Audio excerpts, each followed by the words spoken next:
Paulina Mercado. Lunes de 3 en Libertad. No te pierdas el tema que nos propone este día Sergio Sarmiento. ¿A qué personaje Gabriel Bauducco le sacará la pura verdad? Descúbrelo en unos minutos.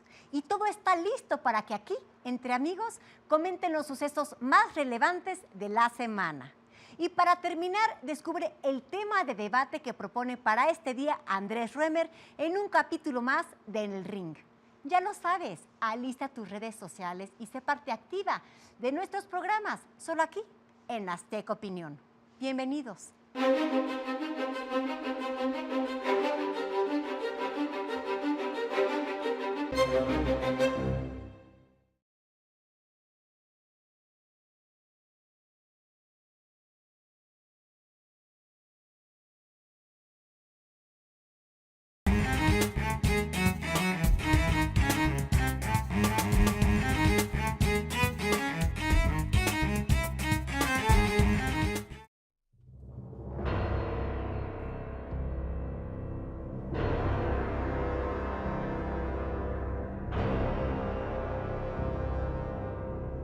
Sus padres le pusieron Benito en honor a Benito Juárez, el presidente liberal mexicano del siglo XIX. Fue miembro del Partido Socialista Italiano, pero terminó peleándose con él en muy poco tiempo. Llegó a ser primer ministro de Italia, pero se comportó como un simple dictador. Cuando era primer ministro, muchos italianos lo adoraban porque decían que había logrado que Italia funcionara. De hecho, había quien decía que él y solo él había conseguido que los trenes italianos llegaran a tiempo a su destino. Y sin embargo, metió al país en una guerra destructora, y cuando dejó de ser gobernante de Italia, este país estaba destruido.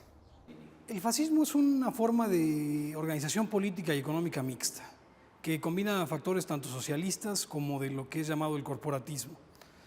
Si bien no tiene una estructura ideológica como el socialismo que fuera escrita ex ante, el fascismo, a decir de Mussolini, se crea como una ideología que surge de la necesidad de actuar. Y por lo tanto, gran parte de las decisiones importantes que se toman en el fascismo son tomadas en el acto, sobre la marcha. Tienen una cierta influencia de las ideologías nacional-sindicalistas de George Sorel, y sobre todo de una parte de los escritos de Sorel que hablan sobre la importancia y el poder del mito. El fascismo surge durante la Primera Guerra Mundial, de las divisiones internas entre los diferentes partidos socialistas en Italia, y los que seguían la corriente nacionalista, la corriente no marxista del socialismo italiano, se organizan en fascios o ligas. Y para 1915 Benito Mussolini forma su propia liga, la cual en 1919 lanzaría el programa fascista, el Manifiesto Fascista, en el cual establecería una serie de puntos que servirían como una plataforma política para este partido, pero los cuales estarían sujetos a lo que Mussolini considerara que era necesario cambiar durante el Estado fascista.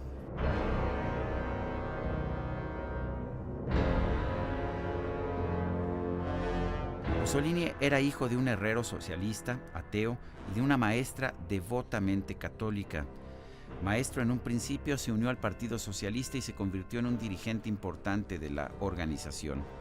El partido lo expulsó por su apoyo a la participación de Italia en la Primera Guerra Mundial, pero él fundó un partido nacionalista revolucionario que habría de ser el origen del fascismo. Tras participar como soldado en la Primera Guerra, regresó al trabajo político en su propia organización fascista. Benito Mussolini consideraba que Italia merecía tener un mayor spazio vitale, un mayor espacio vital. Y de hecho pensaba que era absolutamente correcto que lo adquiriera a través de una política imperialista en contra de los pueblos y de las etnias que él consideraba inferiores, como los pueblos de África. En 1922, cuando ya el Partido Nacional Fascista tenía una gran fuerza, protagonizó una marcha sobre Roma. Aproximadamente 30,000 personas participaron en esta marcha que provocó el colapso del gobierno democrático italiano. El rey Víctor Manuel tomó entonces una decisión crucial. Nombró a Benito Mussolini primer ministro de Italia.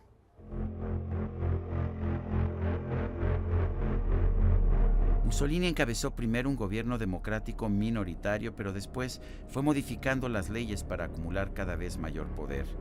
Para 1925 ya tenía un control absoluto del país y al año siguiente prohibió todos los partidos políticos fuera del suyo. El régimen de Mussolini en un principio parte como un régimen populista.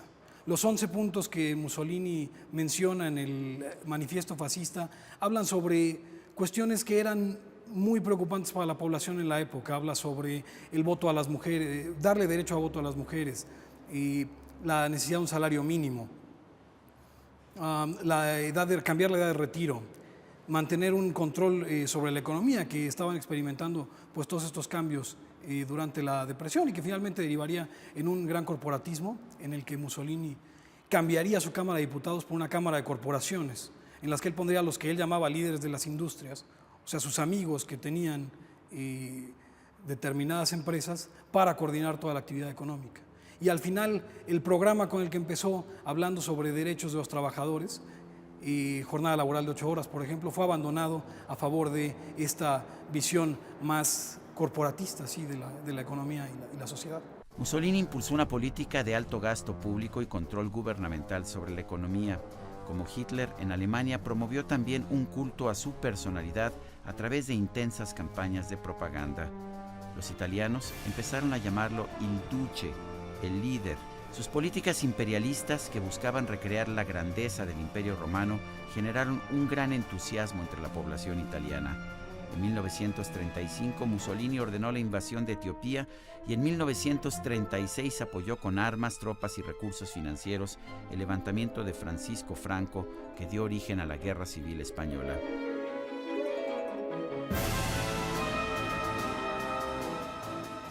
El culto a la personalidad es importante para los fascistas porque requieren que sus gobernados renuncien a la idea de disentir.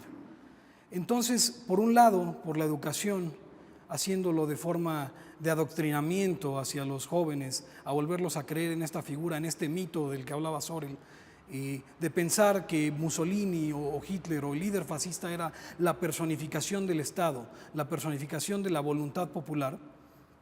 Entonces, cuando la gente, por un lado por el adoctrinamiento y por otro lado por la violencia, pues es importante decir que Mussolini era un férreo enemigo de la libertad de expresión, de la libertad de prensa. Él estaba a favor de la censura de cualquier idea que fuera contraria al fascismo, cualquier idea que fuera contraria a él o a las ideas que él estaba maniobrando.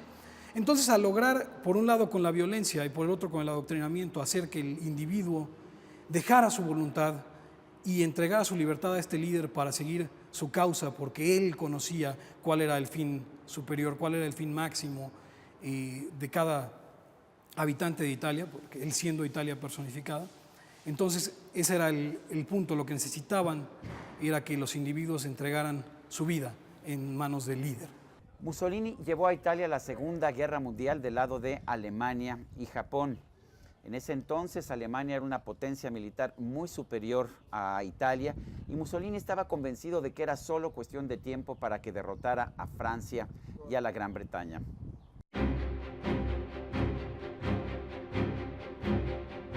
Las tropas italianas en el norte de África ingresaron a Egipto y ahí se enfrentaron a las tropas coloniales británicas. Sin embargo, los triunfos iniciales de alemanes, italianos y japoneses empezaron a revertirse tras la decisión de Hitler de invadir la Unión Soviética y el ingreso de los Estados Unidos en la Segunda Guerra Mundial después del ataque japonés a la base naval de Pearl Harbor en diciembre de 1941. Creo que la principal lección que nos deja el fascismo es la idea de que los grandes hombres no existen. No puede ser algo lógico que un hombre de pronto llegue y diga: yo voy a arreglar esto si ustedes me entregan su vida, su voluntad y su libertad. Creo que la lección importante es que la libertad es un costo muy, muy alto como para entregarla a cambio de una aparente seguridad o a cambio de un aparente ideal que nos puede entregar un líder. Hay ciertos gobiernos, sobre todo dentro de lo que llamaríamos el espectro de izquierda, el espectro socialista, que han adoptado esta cuestión supuestamente contraria a su ideología del autoritarismo. Entonces ellos dan determinados beneficios a sus propios amigos dentro de su propio gobierno, haciendo esto pues un régimen corporatista muy cercano al fascismo. Y por el otro lado, dentro de los regímenes democráticos, vemos cada vez más el avance de ideas como la censura, como de renunciar a libertades a cambio de seguridad, como es el caso de Estados Unidos, y de, bueno, renunciar en sí a la idea de un libre mercado, de una libertad de intercambio, de una libertad de pensamiento, a cambio de una economía controlada, a cambio de una censura en las ideologías.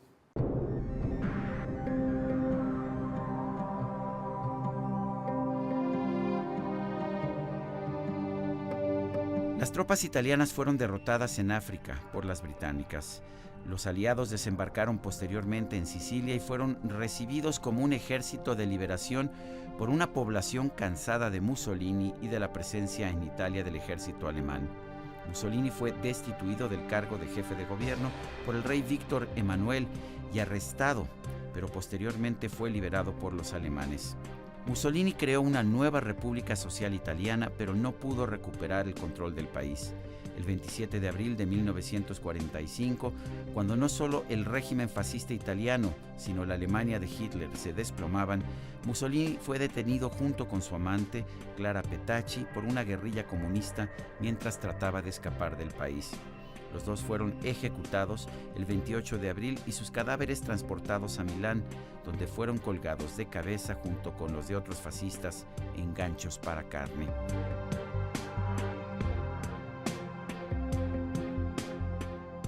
Hoy el término fascista se utiliza simplemente como una descalificación política, pero no podemos olvidar que se trató de un sistema que se construyó dentro de la democracia, pero para destruir a la democracia. Se fundamentó en un fuerte culto a la personalidad y en la intervención vigorosa del Estado en la economía. Con el paso del tiempo nos damos cuenta de que el fascismo puede revivir. De hecho, muchos sistemas políticos admirados por los políticos y funcionarios mexicanos no son otra cosa que fascismos contemporáneos. Yo soy Sergio Sarmiento y esto es 13 en Libertad.